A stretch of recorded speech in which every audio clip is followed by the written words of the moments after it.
you have an interest in horses and love learning more about horses, the horse industry, teaching, or even managing your own horse business, then you're in the right place.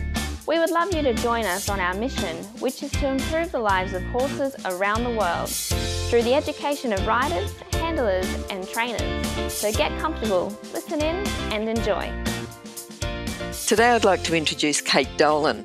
Kate's a Level 2 coach educator. She's a dressage specialist coach and ridden up to FEI dressage, but now spends her time riding and training show horses and really specialises in training show horses and show riders. How are you today, Kate? Well, thank you, Glenys. Great. Kate, we normally start off with a favourite. What's your favourite quote? Well, currently I think it's value the process over the result. Okay. And the main reason for that is, especially with showing, but all training of horses, all horse disciplines, you have to have that passion and enjoy the whole process, not just be focused on... I see people get that adrenaline rush from big wins and they get addicted to that, but overlook all the steps involved and enjoying that, be good at every step, at every level. Yes, not just yes. when you get in the ring. The competition is end result. Like I say to people, you don't become a dancer and learn to dance at an Eisteddfod. You become a dancer and then you compete. And it's similar with riding. Yep.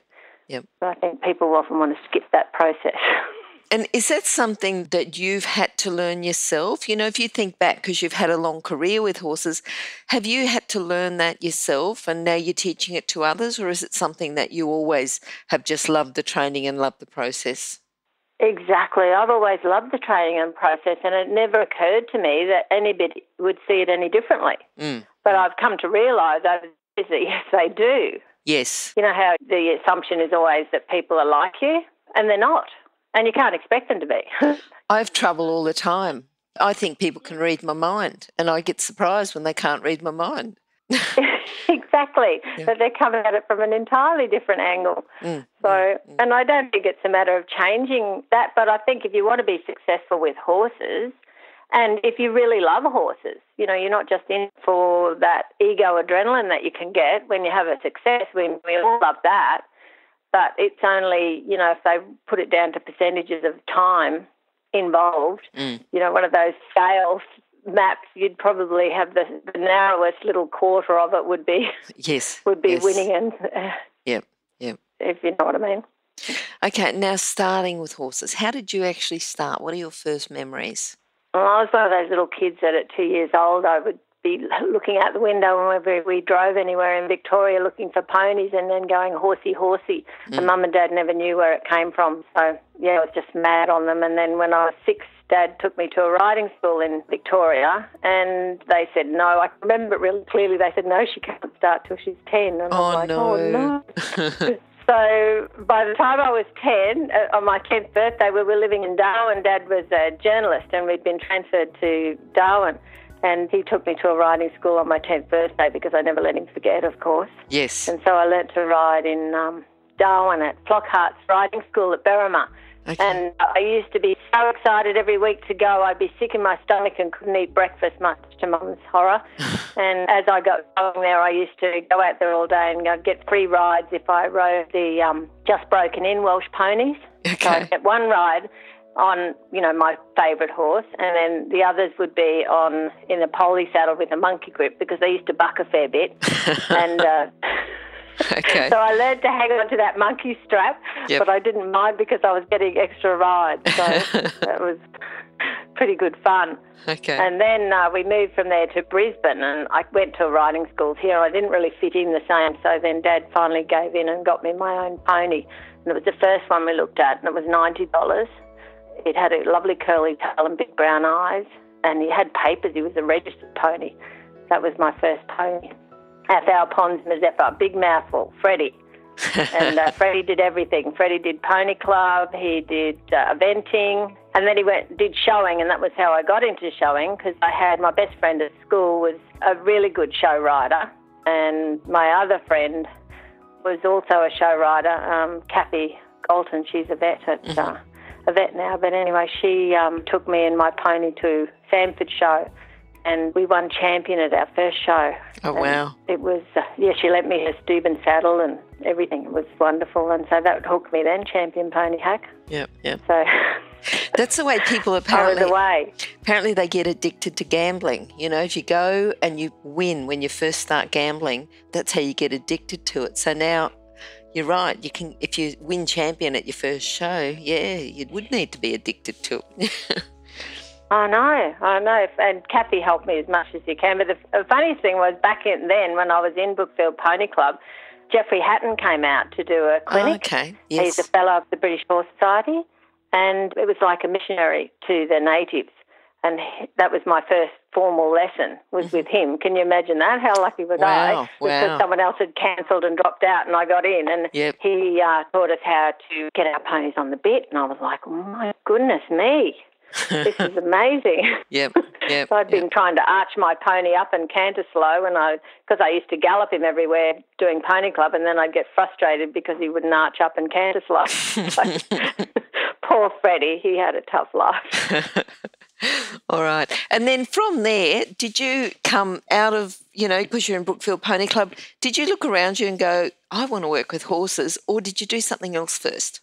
Well, yes, I kind of did. I went to Teachers College for 12 months, and I was doing well there, but I found it really boring. And I thought all this stuff was boring when I learned it myself in primary school, and now I've got to teach it to other kids.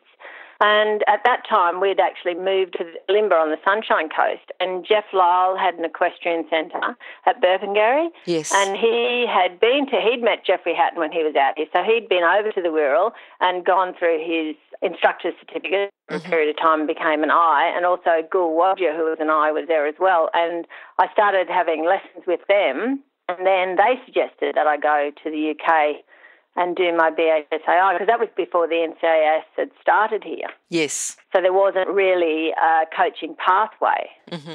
So I went and did that, and then when I came home, I ran the little business at Limber with my little sister Tess, and I used to teach then, and I did my level 1 not long after I came back too with Tony Manker, who I think you mentioned in your... Yes. Yep. Yeah, well, Tony was there, and he said he invited me to come and do my level 1. Yeah. So I did that then. Well, then I had a little business there. My sister and I used to buy ponies off studs and then train them, break them in, train them and introduce them to the show ring and then sell them. So Dad said, you're spending money here. You have to find a way to make money to pay for it all. Yep. He was good like that. He used to show us all the figure, and this costs this and this costs that, And so we did that, and we had a waiting list for those ponies. Isn't that good? Because we do it. Yeah, we do a thorough job on them. Yep. And we loved all that. Yeah. So, and you enjoyed it's very rewarding, really. And much more rewarding teaching riding rather than teaching primary school? Yes, because it's a subject that, I love and I'm passionate about, and I enjoyed it, even obviously the courses, because you're learning about stuff that you're interested in. So the other thing is too that the kids coming in are already passionate. It's not quite like you've got to go to school, you've got to sit there and listen and do your work. It's, you get to go to ride. Yes, and hopefully people feel that way. But, sometimes it's kids in sports, and I realise that too. Interestingly, a lot from watching my son doing tennis coaching, that kids come with different attitudes and different, some of them aren't all that interested and aren't all that willing to learn. And then you've got the challenge as a riding coach to try and get that enthusiasm and that enjoyment and try and help them to develop that as well, because, it's pretty sad if they haven't got that, isn't it? Yeah. And I watch the way the tennis coaches work with the kids and inspire them, and they're just amazing. So I tried to take a little bit of that on board. Yeah. And what do you think the skills are then that you've had that you can survive in the horse industry? Because a lot of people want to work in the horse industry, and they might start a business that runs at a loss. They might try and work for someone else, realise that they don't want to do it. What do you think the core skills are to work in the industry? Well, you definitely have to have that passion for horses and love hard work, be prepared to do whatever it takes. And you know what? Be honest and genuine and reliable. because I've seen people come and go in the industry and they'll, rob Peter to pay Paul, if you like, because it is a tough business. But I think if you have integrity and you try and do the right thing by your horses and your clients, that you'll survive long term. And it doesn't matter really what industry it's in, does it? No. If you've got those qualities, you'll survive in that industry, I think. Of course, you've got to be good at what you do as well and strive always to improve. And I definitely always try, every day to be a better coach or a better rider. So you can give value for money to clients. And what about people who've inspired you, that you've learned more? You've already talked about Jeffrey Hatton and Jeff Lyle. Yes, yep. Who else has inspired you? Well, I also did my intermediate instructors with Kate Hamilton. But just before that, I went with the Kingsclear near Newbury in the UK. I spent 6 months over there with her, which was fantastic. And because she had these schoolmaster Grand Prix horses and 3-day eventers, because her stable management was amazing. People used to let her have these retired advanced international horses to look after and to train people. And they were also used for eye exams and fellowship exams, but we got to ride them every day and learn how to look after them. So we'd be allocated just one horse, and Kate was absolutely fastidious about how every little thing was done with them. And I loved that. That was amazing to learn not only how to look after them, but then have the opportunity to ride them. Because you could get in, you'd be in the indoor school, she'd have music playing, the mirrors, and you'd sit up there, you'd come around the corner, you'd pop into shoulder in, and away they'd go. Or you'd be in Passage, and I'd be going, Kate, I've started it, how do I get it to stop? Amazing. They were just such incredible horses. And jumping on the events too, same thing, because they're just so confident and athletic, and great opportunity. And she specialised in that. Yep. And then I've got, of course, Sandra Pearson-Adams. I had worked for Rebecca Williams, who had Hamilton Park, and she had a team of really good horses, and we needed a coach. And her father asked Sandra, and she was on retainer to Becky for quite some time, and of course Becky didn't want to have all the lessons, so I used to have them on 3 horses a day. Yes. Okay. And was getting paid. So how lucky was I? So I had all that awesome time with her, and she's such an inspiration, and one of the cleverest horse people you'd ever heard of, really. So and an earlier guest on our podcast. Yes. So about number 4, I think she was. Yeah. Yes, I have listened to that, of course. Yep. Of course. And then later on also Ricky McMillan. Yep. Because she was keeping Crisp at our house at Hamilton, when I say our house, Hamilton Park Equestrian Centre that I was running at that point. And also horses, obviously, before Crisp. And that was great to have that exposure. And she was going, of course, to Germany all the time. And I said, well, can't you give me lessons as well, Ricky? And you can practice what you're learning. And, of course, I think she was training with Schulteis at that time. And Schulteis said to her, yes, you must teach because it's going to help you. Remind yourself of everything you've learned. So she started coaching me, and now, of course, she coaches all over Australia, and, a bit like Sandra, underused resource that we have here. Yes, Yep. What about horses? You've told me about what was your first horse name? Fred. That's right. No, you said such a mouthful, yes. Okay. Yeah, I had many up there. One after dark was a little black Galloway that I had. He was a really bad bucker. When I met him in Melbourne, he was locked in a box, and it was a fully closed door, and they would open the door and go back with the stick, and he'd knock his water over, and Jeff Lyle brought him back from Melbourne after the 3-day trip, which you can imagine was a long trip on the roads in those days. And he rode him as soon as he got him off the truck and managed to ride him. Anyway, he used to come to our house when Jeff was away, and we'd mind him. And we weren't supposed to ride him, but we'd ride him up the pine forest and around. Anyway, eventually, long story short, Dad bought him for me. And I had a lot of success. He's probably my most successful early show horse, for sure. And what was his name? After Dark. Oh, yep. Little black horse. He was a Galloway, and he competed at all the Royals and won, I think, Horse of the Year 3 times in a row, and won at Brisbane, and My sister used to win all the riding comps on him too. He turned into a really genuine little fellow and had natural flying changes. He was a great little show pony. Good, good. Kate, you keep talking about showing, and you're a dressage specialist coach. So, you've got dressage basics. We keep talking about showing. What's the difference between showing as a competition to dressage? Okay, well, showing, I guess, is if you have dressage is, say, like your opera singer, your technical side, and then showing, I'd say, is like the pop star. But it's judged on, instead of being in a set arena, it's in an open grassed area or open indoor school, so there's no markers, letters or boundaries. So you have to learn to lay your workout out in different shapes, different surfaces and different environments. So it's judged on how they go. So the elements of the basics are the same: walk, trot, canter, the transitions. They can be asked to do things like length and trot, length and canter, rein backs. All those things are involved. And, of course, the better educated your horse, the more you're able to control it, which is often a quite tense environment. And it's also judged, of course, on the looks of the horse. So you're a really beautiful creature with correct conformation, but probably more on the extreme side of prettiness.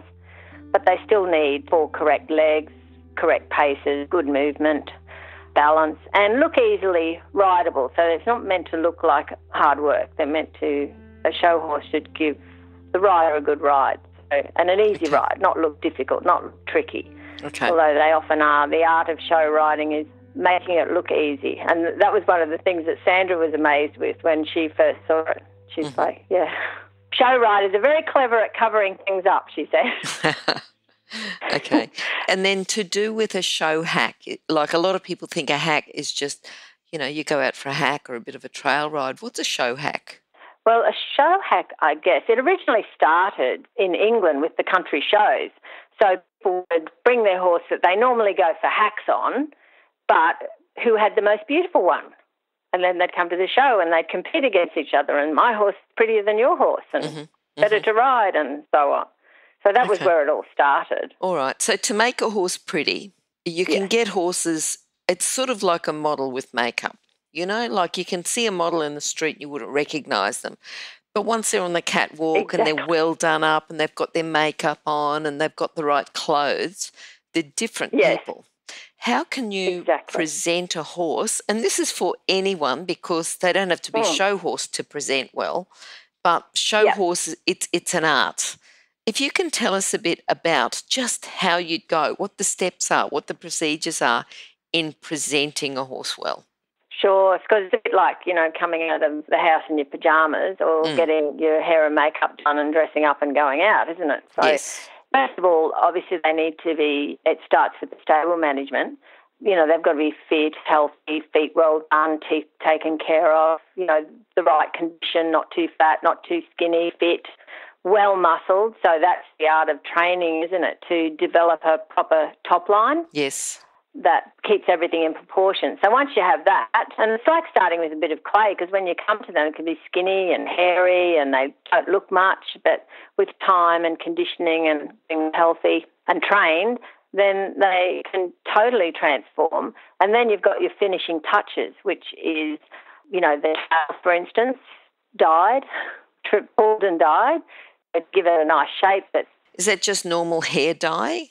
When you say pulled and dyed? Yeah, just the human, that you buy in the packet at the supermarket. You just have to learn how to do it, where, pinning a rug on, pinning a towel down, putting your equipment, your safety pins and so on. So once you put the dye in, you can wrap it around so it doesn't swish its tail and cover everybody in dye. There's all a process that's done. So usually the pulling of the tail and everything and mane, of course, to have it ready for plaiting, done over a period of weeks, because it's uncomfortable for the horse to, take all that hair out. Because if anybody's had, say, streaks, pulled in a streak cap, that's what pulling the mane can feel like too, and the tail can feel like to horses. So you've got to develop a good technique of getting the hairs out painlessly. And if it's done properly early on, they usually don't mind because they haven't really hurt them. I find horses that are bad to pull their mane or tails have actually had someone. I know people that actually use pliers and pull hair out, which I think is horrendous. Yeah, to get that beauty. So mane and tail have to be pulled and ready for plaiting. You don't dye the mane because you don't really see that once it's plaited. And then they're all trimming up their legs so that shows off their, because they're being judged on their joints and the quality of their legs. So you want their legs to look clean and tidy, basically. And they have their ears and their muzzle done, which, interestingly, the FEI have just banned that, haven't they? Which would be interesting to see if that filters through to show horses. Yes. And which I don't mind, you can trim a little bit. Well, you want to compete, but you want to compete against everyone else on the same rules. Well, yeah, but you can go to extreme. I mean, some of the Arabian ones literally shave their eyes, around their eyes so that you can see the skin and then put all this gloss on it. And it's like too much. Yep. And it's a bit like with people. You can have people with too much makeup. So the art of it is developing the right balance where you flatter the horse without making it too unnatural. And so the makeup you use, what sort of makeup is it? Well, there's heaps of products in the saddlery stores now that are getting really good. Okay. Different, like eye sticks, with black and different colours, but mainly you use black to highlight the bone structure and the edge of the eyes and the muzzle and, chin and stuff. And then usually use a gloss over that. Some of them are like glossy, and all you need to do is wipe the muzzle and the eyes with that. It's just the art of blending, really, a bit like your own makeup. But you put it on and then you blend it out and soften it out. And we put patterns on their hindquarters as well, which helps. You want a pattern that flatters the shape of your horse's quarters. Okay, so when you say pattern, how do you do the pattern on the hindquarters? Patterns, first of all, you get a water spray and a brush and you make sure you flatten all the hair in one direction. Yep. And then you get a little square tooth comb and you draw a line to starting point down the rump and then you pop in little squares. And depending on the shape of the pattern, whether it's triangle or square, I know some people that are so talented they could write a name in there. But with those, but it's actually not that hard to do.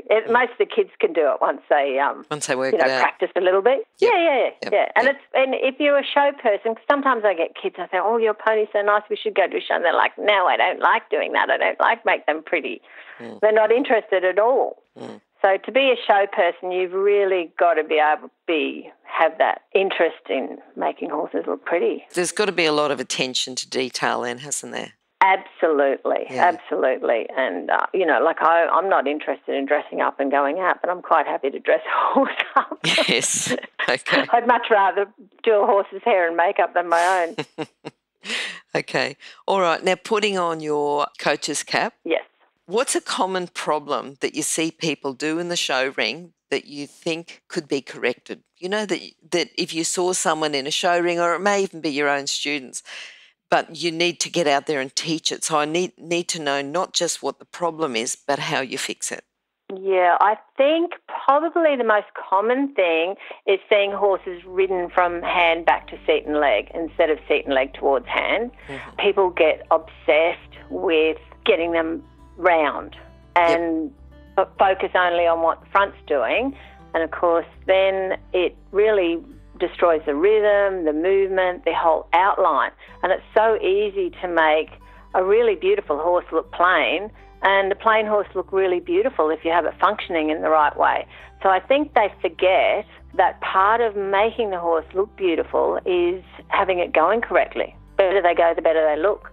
So that I would say, is the biggest thing. And they, I've had people literally, when you have a horse going with its, pole the highest point and its nose slightly in front of the vertical, which is correct, say that horse isn't on the bit because it's not buried. So there's a bit of lack of education out there, like in all the sports with some of our judges as well. But sometimes, as I say to people that I am training, the judge may not be aware of the technical process you go to make that horse look good, but they will know that it looks good. They might not know why, but they're still going to see something that hopefully pleases them. I'm just thinking about, because you were saying about the horse going forward into the contact. What did you say when you first met Jeffrey Hatton? You wanted to get his neck arched? and canter slow. Wanted him to arch up and canter slow, that's right. Arch up and canter slow, right. So now the role's being reversed, isn't it? Because now... Yes. You're teaching people who want to arch up. I saw the light. Yeah, and canter slow, yeah. Okay. Yes, so now I know that canter slow comes from riding forward first and finding balance. You've got to have a canter before you can collect it. That's Sandra Pearson Adams, isn't it? Yes, very much so. Yep.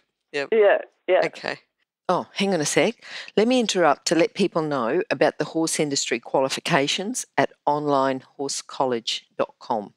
If you have a look at the flexible options, there's online theory and the practical components can be completed by video or with a qualified expert in your area.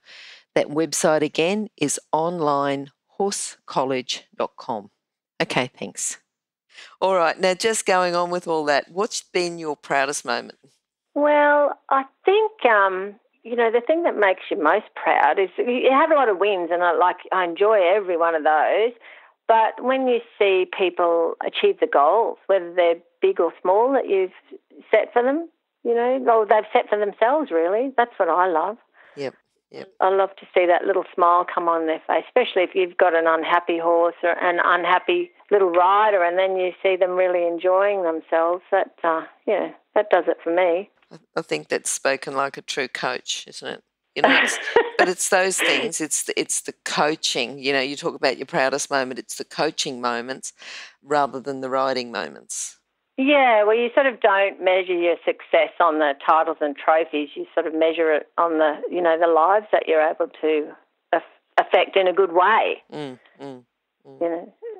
That's Okay. I guess that's how we feel about it. That's the way it is. Yep. No, I think that's good. All right. Now, have you got a book that you could recommend for our listeners?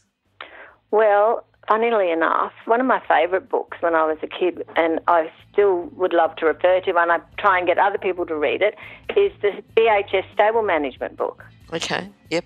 Because I just feel that if people understand how to look after their horses properly, first of all, and have their horses happy and healthy, then that's, to me, a big thing, and that's what I really love to try and impact with the show horses that I train. It can be a pretty tough life for horses, but it also can be an amazing life if they're looked after properly, because you won't get a better looked after horse in the world except maybe a Group 1 racehorse or a Grand Prix dressage horse. But it motivates people to look after them because they have to look after them to have them looking well.